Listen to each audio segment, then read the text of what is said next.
Today I'm going to show you how to make a superfood that'll last a lifetime without refrigeration.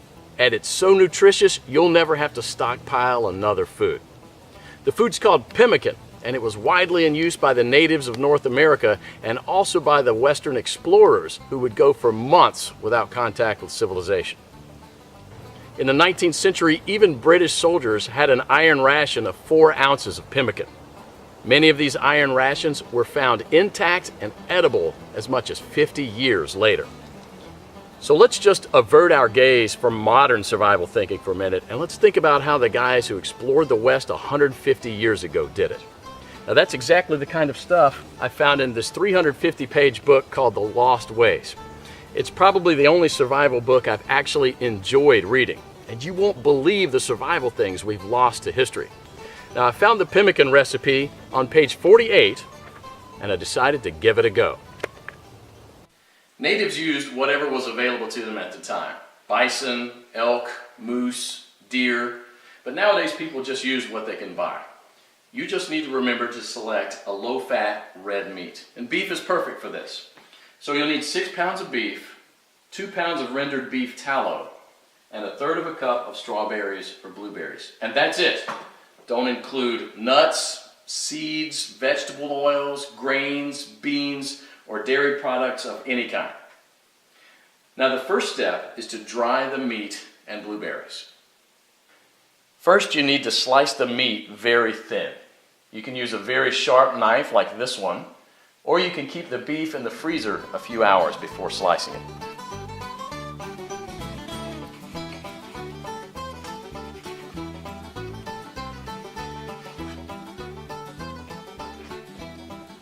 If you don't have a dehydrator, you can set the oven to the lowest possible temperature, around 130 degrees, and put the strips of meat directly on the rack. So now place a tin foil on the right side of the rack and spread the blueberries out to dry with the meat.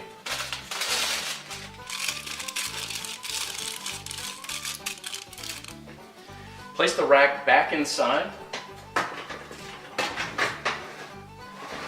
and crack the oven door to prevent moisture buildup.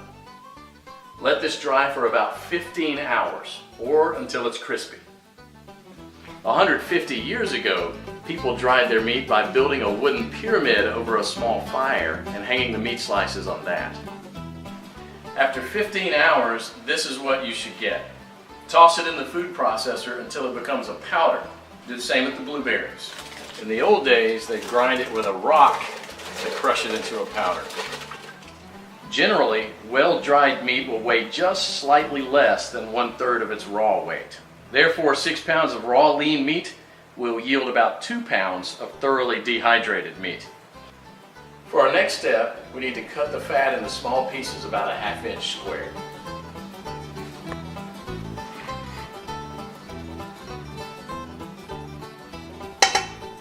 So place the fat in a pot on the stove and heat it up to a temperature between 225 and 250 degrees.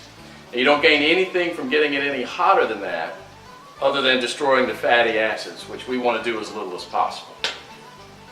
Now for the first 10 minutes you want to keep this on medium-high heat, and you want to stir it about every minute, and this will allow enough of the fat to be liberated to coat the bottom of the pot without burning the bottom of the fat. After about 10 minutes you'll see a pool of fat forming on the bottom of the pot, which should be merrily boiling away.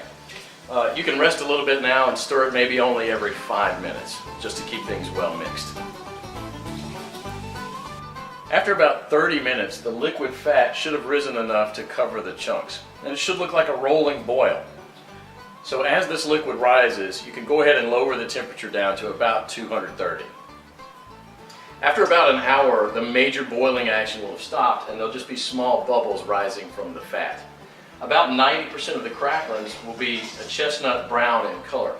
So use a strainer to separate these and set them aside with salt to enjoy as snacks later. They're really, really good.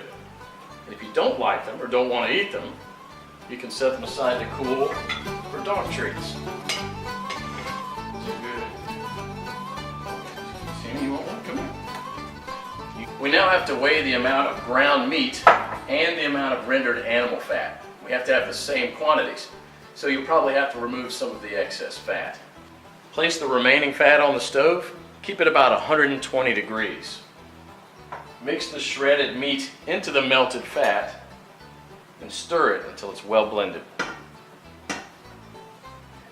Then add the blueberries and mix it again. This is how it should look. The fat should be absorbed or coating the meat fibers. There should be very little or no liquid fat pooling in the bottom of the pot. Now, following the instructions from the Lost Ways, you can store it in Ziploc plastic bags and press flat, removing as much air as possible, and therefore preventing the fat from going rancid. This should keep the pemmican from spoiling for a few years without refrigeration. So let's do that. And here's what I got.